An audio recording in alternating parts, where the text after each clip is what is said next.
pronto para comenzar esta mesa de oyentes de En Perspectiva de este martes 30 de enero de 2018, cuando saludo ahora sí formalmente a Fernanda de Canelones City, que ahora la presento formalmente como Fernanda Nogués. ¿Qué tal? Buen día, Fernanda. Buenos días. Fernanda, recordemos, tiene 41 años, vive con su esposo e hijo Enzo, de 15, que vino acompañando acá, haciendo de hinchada. Fernanda es de Canelones y siempre nos escribe con eso, contándonos a propósito de cómo está el tiempo ahí en Canelones City, por eso era que le preguntaba especialmente a ella. Volvemos a escuchar a Diego Hernández. ¿Qué tal? Buen día, Diego. Hola, buen día para todos. Recordemos, Diego tiene 30 años, es ingeniero químico, ingeniero alimentario, vive en el barrio Nuevo París. Nuevo París. Tenemos también a Osvaldo Oliver. Osvaldo, ¿qué tal? Buen día. Buen día para todos. Recordemos, Osvaldo tiene 59 y es padre de Agustín, de 23, es escribano público, vive en La Unión. Y por teléfono tenemos a Sergio Barrenechea. Sergio, ¿qué tal? Buen día. Sí, buenos días para todos. ¿Por dónde? Buenos días. Al clima me parece que acá les ganamos, ¿eh? Acá en Punta del Este hay un cielo azul límpido totalmente. Así que 10:01 ya estaremos en la playa. Eso es fanfarroñar. Me puso presión para que termine en tiempo la tertulia, ¿no? Es un golpe bajo. Es un golpe Telegramas bajo. cortos, telegramas cortos. Telegramas cortos que Sergio quiere ir por el chapuzo.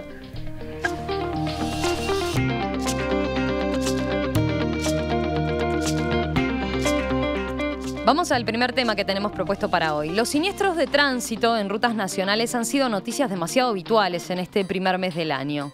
En 30 días ya fallecieron 34 personas, 12 de ellas este fin de semana. La lamentable tendencia va en línea con lo que ocurrió en 2017, cuando por primera vez en 3 años volvió a subir la mortalidad en el tránsito, con 467 personas fallecidas. Esto a pesar de que la fiscalización con cámaras en Montevideo, por ejemplo, cumplió uno de sus objetivos. La siniestralidad en el tránsito bajó de manera importante en la capital, pero en las rutas nacionales y en los caminos rurales del interior el panorama fue más negativo.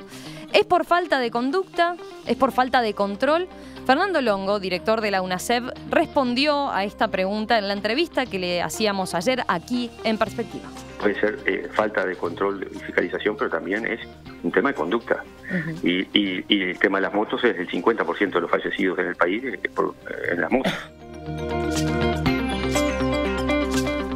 Longo remarcó que en la nueva ley sobre normas de tránsito nacional que están trabajando en la Unidad Nacional de Seguridad Vial se prevé establecer requisitos mínimos, por ejemplo, en el tipo de motos que se puedan importar, así como la posibilidad de regular la situación de los peatones que cruzan la calle usando el teléfono celular. Además, aseguró que están estudiando la implementación de radares y cámaras en rutas nacionales y en que desde su oficina siguen insistiendo en la libreta por puntos, porque a mucha gente pagar una multa no le hace nada, pero sí si le quita la libreta cuando es su medio de trabajo o el medio que tiene para circular. Bueno, ¿ustedes cuál creen que es el camino más adecuado para bajar los índices de siniestro de tránsito? ¿Qué falta en este tema? ¿Qué análisis hicieron? A ver, Diego, comenzamos por ti. Bueno, primero decir que coincido con lo que decía Longo en la entrevista que se citó acá, que culpar al Estado de toda la siniestralidad es una ingenuidad, porque todos formamos parte, todos nos movemos, la movilidad es algo que está en la vida de todos y por lo tanto somos todos responsables de lo que sucede en el tránsito. Y que también el tránsito es un tema que sale en todo momento, en cualquier reunión, en cualquier conversación aparece el tema del tránsito, en todas las reuniones con mis amigos, a quienes les mando un saludo, que siempre me tiran la oreja porque no los saludo, pero todos, la sensación que tengo es que la respuesta, todos sabemos cómo se tiene que resolver los problemas del tránsito, todos sabemos cómo hacerlo y la respuesta en el fondo siempre es la misma, es como yo digo. Todos sabemos y todos somos lo suficientemente seguros. Hay como 3 millones de directores técnicos, Exacto. Hay también 3 millones de conductores. Exacto. Ingenieros viales. Y de ingenieros viales y de Exacto. fiscalizadores e inspectores de tránsito. Exacto. Muchos choferes, valiéndose de la seguridad que tienen al volante y de la experiencia que tienen como choferes, sienten que ellos están capacitados para darse ciertas libertades, infringir alguna que otra norma. Y bueno, pero está bien que yo lo haga, no que el resto lo haga. Sí, o porque a veces yo se estoy subestima, seguro, ¿no? Yo estoy segura que no pasa Exacto. nada. Bueno, si voy Exacto. mirando el celular no pasa nada porque lo manejo. Entonces, más o menos. esa es la base de la imprudencia. de la imprudencia que termina en las cifras que citaste, ¿no? A ver, conducir se basa en dos cosas, ¿no? En no solo la habilidad del chofer, sino también en la respuesta mecánica de una máquina, que es el vehículo, ¿sí? Entonces, la seguridad no alcanza porque las máquinas pueden fallar porque son máquinas, ¿sí? Entonces, tomarse esas libertades es imprudente, no solo porque uno como ciudadano está en cierta forma fallando porque está tomándose libertades que no le permite tomarse a otros ciudadanos, sino que además porque tiene que tener en cuenta que la máquina responda. Si no, ese es el problema. Y para mí la base, para empezar, de lo que hay que corregir, está en la imprudencia de los conductores. Osvaldo. Bueno, es obvio que el ordenamiento del tránsito tiene dos componentes fundamentales, un poco siguiendo la línea que expone Diego. Uno es el ordenamiento, que debe existir, las normas estipuladas y emergentes de los organismos correspondientes, a nivel de las ciudades, de los organismos municipales, a nivel nacional del Ministerio de Transporte.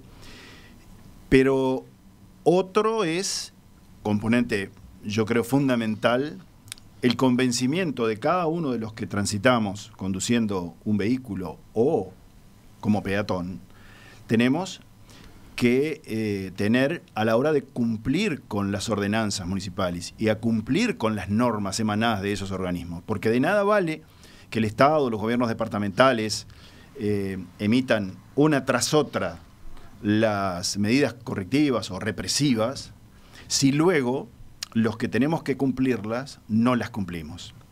Entonces, esos esfuerzos, que significan erogaciones muy importantes, están cayendo en saco roto, más allá de los resultados obtenidos, por ejemplo en Montevideo, a partir de la instalación de las cámaras, que ha significado una baja en la siniestralidad. De todas maneras, se siguen dando, en los lugares que no hay cámaras, comportamientos totalmente inadecuados.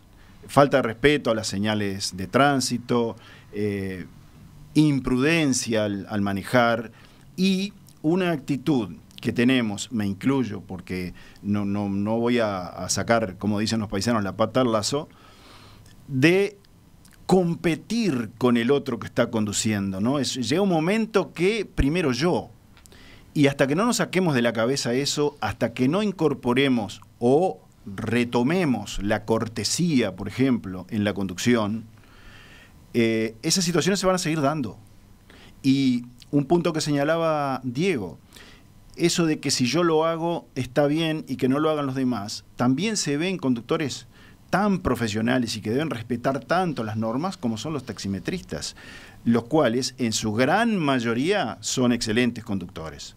Pero hay excepciones, y ojalá sean cada vez menos, que lo vemos frecuentemente de ir transitando detrás de uno y de pronto se detienen en la mitad de la cuadra, así como vienen porque recibieron un llamado de un peatón que los está deteniendo.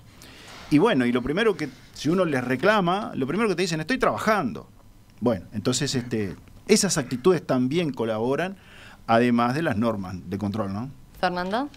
Bueno, un poco hablábamos fuera de micrófonos antes de entrar a la mesa que sin lugar a dudas que hay un tema cultural, ¿no? Es decir, que la gente en sí, desde su lugar, respete las normas de convivencia en el tránsito.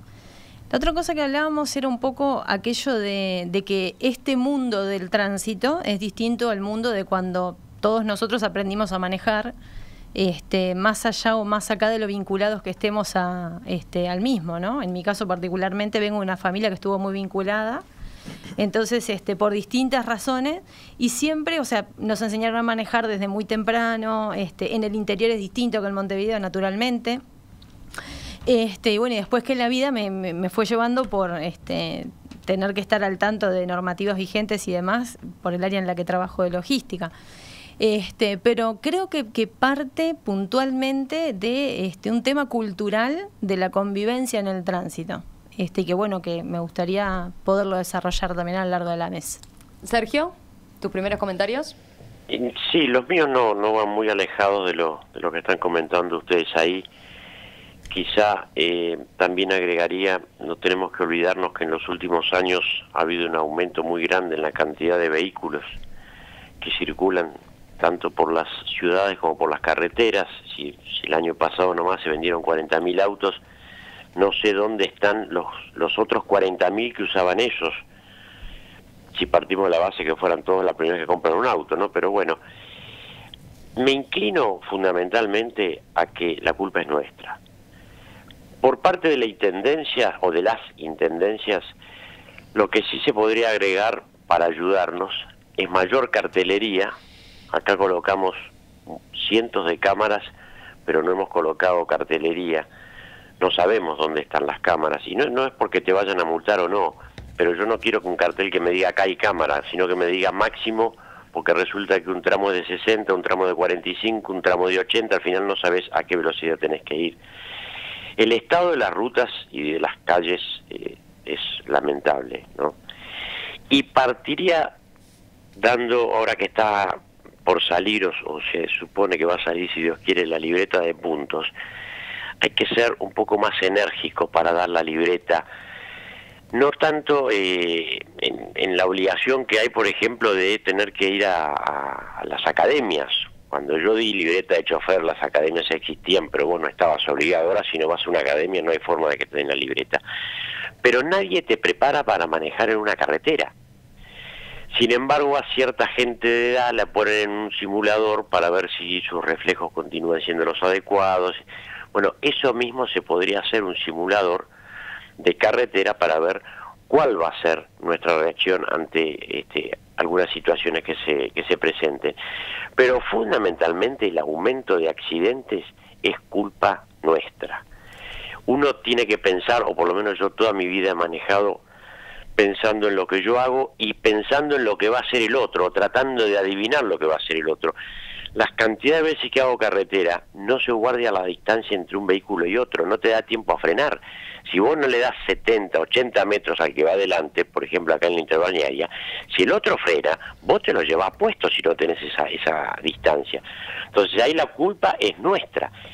Y un tema aparte para las motos. Las motos no tienen solución. Creo que fue en la entrevista de ayer que decían que es un medio de transporte. Sí, es un medio de transporte, pero yo soy de la idea de eliminar las motos. Las motos no tienen solución. Por algo tienen más del 60% de los accidentes. No deben ser todos tan anormales para manejar mal. Algún otro problema hay. Yo eliminaba las motos. Sí, cuando le preguntamos eso al director de la UNACEF decía, bueno, dada la necesidad y que es un medio de transporte para mucha gente, incluso con pocos recursos, lo que sí vamos a hacer es más exigentes, ¿no?, en los requisitos que tienen que tener las motos para circular en cuanto a cuestiones de seguridad, como los frenos ABS, que en situaciones de riesgo pueden terminar ayudando. Me quedo con el apunte de lo que decía Fernanda, de cómo mejorar la convivencia en el tránsito, ¿no? Pero antes de ir a eso, bueno, a ver, algunos de los mensajes de los oyentes. Oscar dice, el principal problema es la atrasadísima infraestructura vial del país para el aumento de las flotas, principalmente de camiones. Menciona, por ejemplo, la situación en la ruta 1, 2, 3, 5, 8 y 9. Deberían ser doble vías todas, dice. Después, Alberto dice, estimado, son llamativos los resultados de la siniestralidad en el departamento de Rivera, donde se aplican las sanciones rígidamente a los transgresores. Los resultados son impactantes. ¿Por qué no se hace en el resto de los departamentos del país?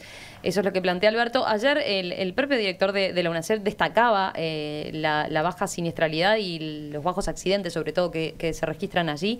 Esa es una pregunta que siempre queda pendiente, ¿no? Bueno, a ver si se incrementa, entonces, si se pone más mano dura en el tránsito, aumentando, por ejemplo, lo que son los costos en las multas.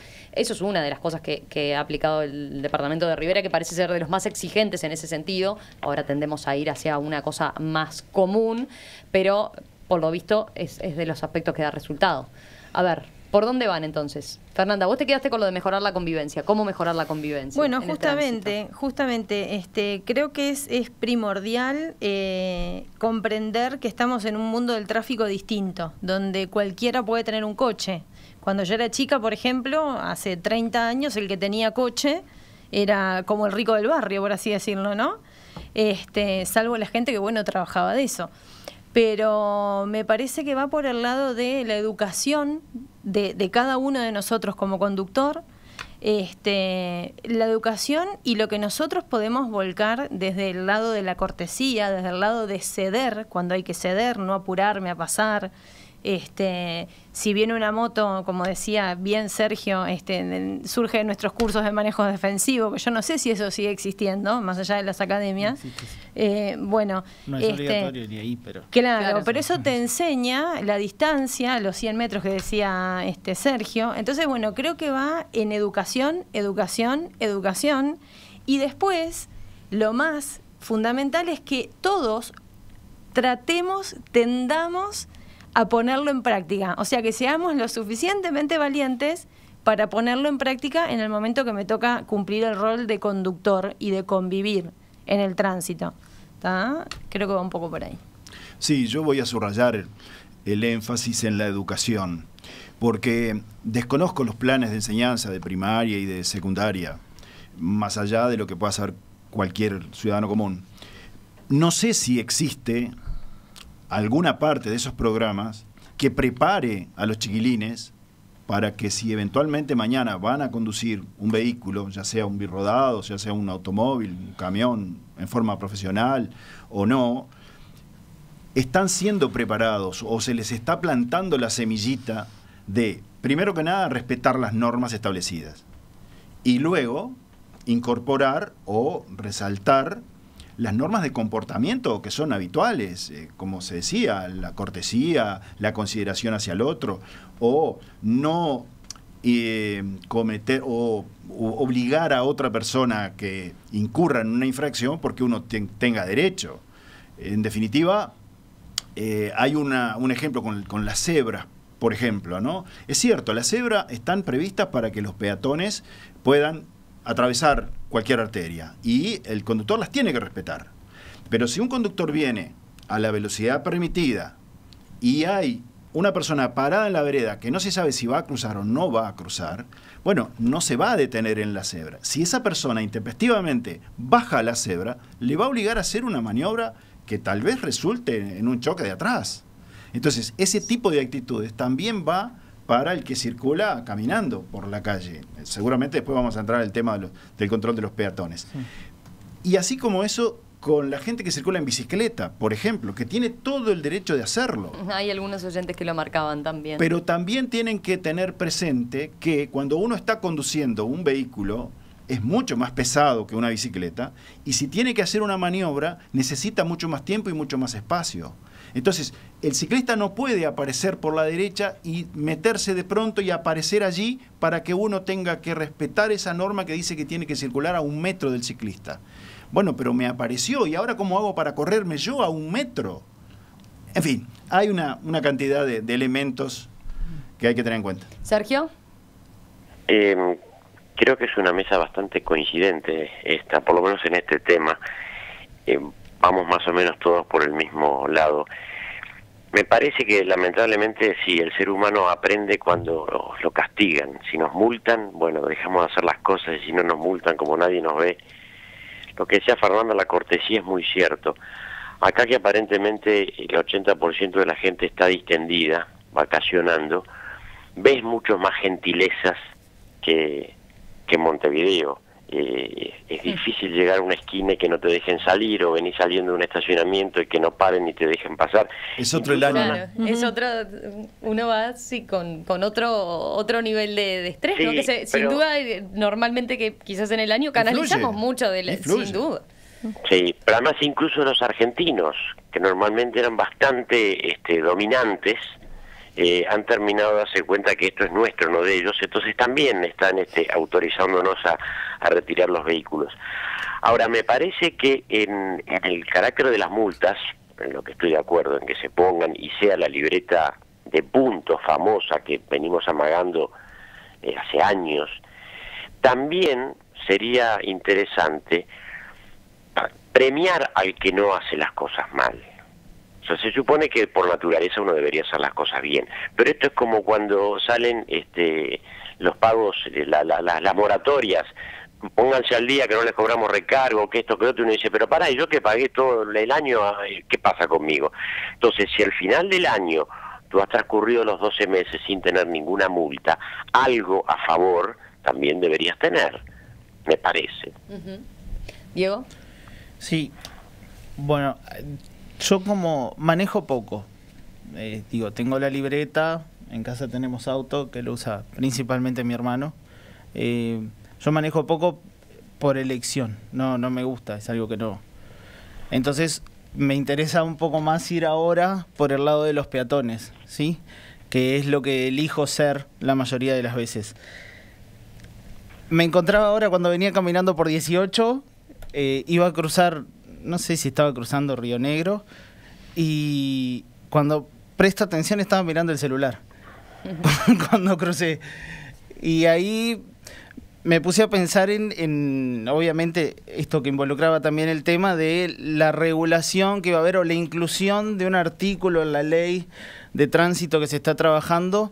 Sí, que ayer lo aclaraban, no quiere Sí. no quiere decir, bueno, salir a fiscalizar, ¿no? Exacto. Eso parece bastante enviable, sino que lo que quiere Sí. la UNACEB es, bueno, poner el tema en agenda, despertar Sí. la concientización, digamos. Debo decir también que, como lo dijo el director, no parece más que una expresión de deseo.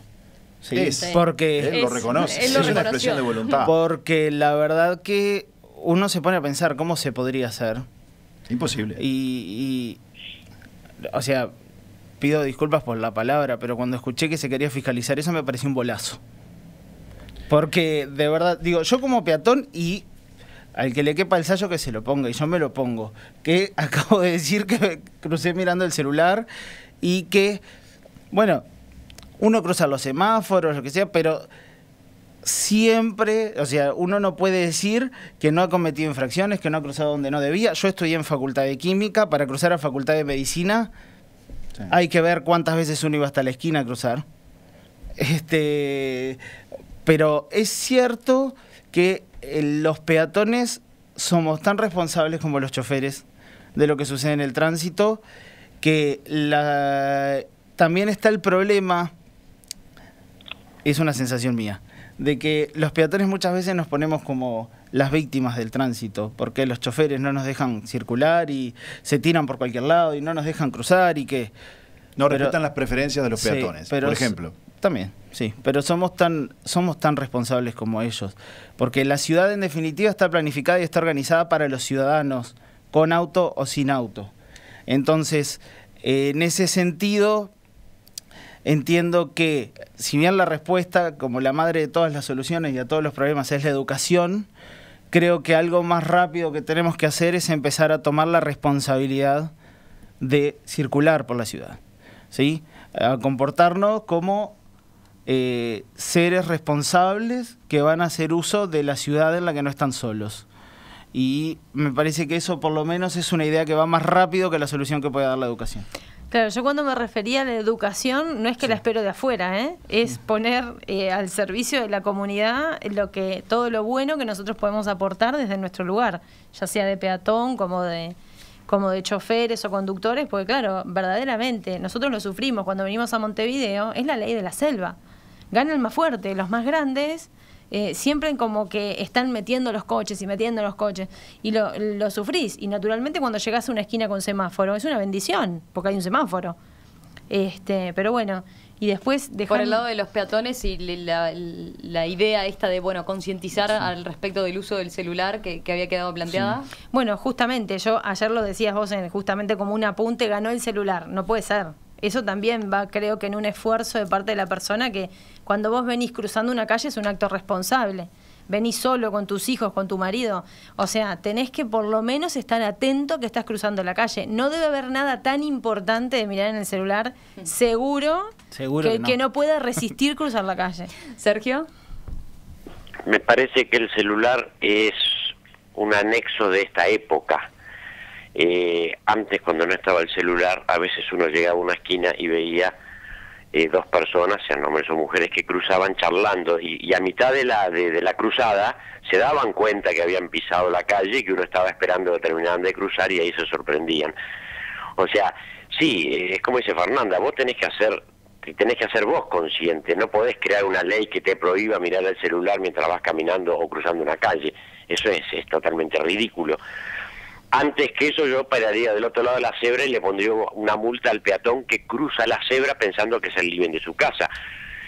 Yo he cruzado muchas veces la cebra del Palacio Legislativo, que es donde trabaja mi señora, y hay algunos que están esperando a que vengan los autos y se tiran a cruzar despacito. Cosa, vos tenés que parar porque acá vengo cruzando yo. Y yo hago al revés, me pongo lejos de la cebra para ver cuando menos autos vienen, bueno, ahí cruzo. Ese tipo de conciencia, no sé si a nosotros nos va a dar la vida que nos queda para verla. Es difícil, y no es un tema, como decían ayer, con el tema de Rivera, y que tiene una conciencia europea. No nos vayamos toda Europa. Miren que en Europa también manejan mal, cruzan mal, chocan como acá, hacen las mismas cosas, ¿eh? Respetan las normas del tránsito en el tema del tránsito público. Los ómnibus y los taxis van por una senda y de ahí no se mueven, pero el resto es tan caótico como acá, ¿eh? Eso de incluir una eventual sanción para los peatones que crucen mirando el celular no deja de ser más que un saludo a la bandera, como ya lo ha sido en otras circunstancias en que se ha pretendido, sin ir más lejos, regular la bajada de mascotas a la playa. Después no hay quien lo fiscalice. Y si encontramos a alguien que lo fiscalice, no se puede hacer efectivo el cobro de la multa. ¿Por qué? Y porque el ser humano no tiene matrícula. Entonces, hasta que no se creen los instrumentos adecuados, hasta que no se permita, como se hace en países europeos, ahora que Sergio menciona, concediéndole al policía la facultad de cobrar la multa en el momento, y si la persona no tiene el dinero, lo acompaña hasta la seccional hasta que aparezca el dinero, esto va a ser simplemente eso, una expresión de voluntad, nada más. O sea que no le veo futuro a eso, sigo insistiendo en que tiene que ser por el lado de la educación. Pero además, quiero señalar otro aspecto. Si bien es cierto que coincido con Diego de que no todo es responsabilidad del Estado, de los órganos de control departamental, quiero señalar una situación que a mí me ha llamado poderosamente la atención, particularmente aquí en Montevideo, y es la contradicción que existe en determinadas señales de tránsito. Yo, cuando voy a buscar a mi hijo un par de veces por semana, me cruzo en Requena, creo que es, y Cebollatí, no recuerdo cuál es, pero es un cruce en el cual, cuando yo voy bajando hacia el Parque Rodó, yo tengo la preferencia porque por la transversal hay un cartel de ceda al paso.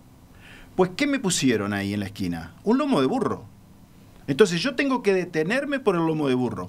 Y el que viene por la transversal tiene que detenerse por el ceda al paso. Pero como ya saben que hay un lomo de burro, no se detienen. Entonces, ese tipo de señales contradictorias no están bien, no sé quién las pensó ni por qué. Y ahora, un ejemplo acá, de reciente, vengo caminando por la vereda y acá al costado del edificio hay una obra. Y entonces, cuando llego a la mitad de la cuadra, me encuentro con un cartel que dice, en obra, transite por la otra vereda. Pero me lo encontré en la mitad de la cuadra. ¿Por qué no pusieron ese cartel al principio? Entonces yo cruzaba para el otro lado y después hacía... Bueno, en fin, también está en eso, y me afilio a la tesis de Sergio, en que la señalización tiene que ser adecuada, tiene que ser educativa, no tiene que estar después que se comete la infracción. Respetando el terroir en un fiel compromiso con la calidad, Jiménez Méndez, con 6 medallas de oro, es la bodega más premiada en el concurso internacional Tanat al Mundo. Jiménez Méndez, vinos que seducen el alma. ¿Cómo bajar los índices de siniestro de tránsito? Ese era el tema que les planteábamos y ha despertado muchísimos mensajes de los oyentes. Marcos, por ejemplo, dice, ¿por qué tenemos que tener un auto cada uno? ¿Cuánto falta para mejorar el transporte colectivo como mecanismo también para que se reduzcan los siniestros, ¿no? Dice, cada uruguayo invierte comprando, y ¿cuánto invierte cada uruguayo manteniendo y comprando el auto? La tendencia en el mundo es usar vehículos, pero no tener auto. Después, hay otro oyente que no firma, pero dice, debe haber un equilibrio entre infraestructura, vehículos, educación entrenamiento y control del tránsito. Se ha roto ese equilibrio y hay que adaptar infraestructura a mayor cantidad de vehículos y peor comportamiento humano. Después hay otro que señala, bueno, la educación empieza en casa. Veo todos los días madres y padres cruzando la calle en la mitad de la cuadra o cruzando en rojo, también cuando van circulando como choferes, ¿no? Coincido con el oyente, no solamente para que los niños tomen el ejemplo de sus padres caminando por la calle, sino conduciendo también. Porque muchas veces llevamos niños en el vehículo y ellos ven lo que nosotros hacemos. A veces te diré que, por suerte, vos decías lo de, capaz que no sé si es suficiente en la currícula educativa, pero a veces son los mayores fiscalizadores, ¿no? Son los que llaman la atención. Papá, ¿y por qué cruzaste en amarillo, no? Sí. Y eso es lo que es un te buen señalan, llamado de atención. Mirá aquel señor que sacó la mano para afuera y tiró un residuo a la calle y lo cuestionan. Y eso está muy bueno.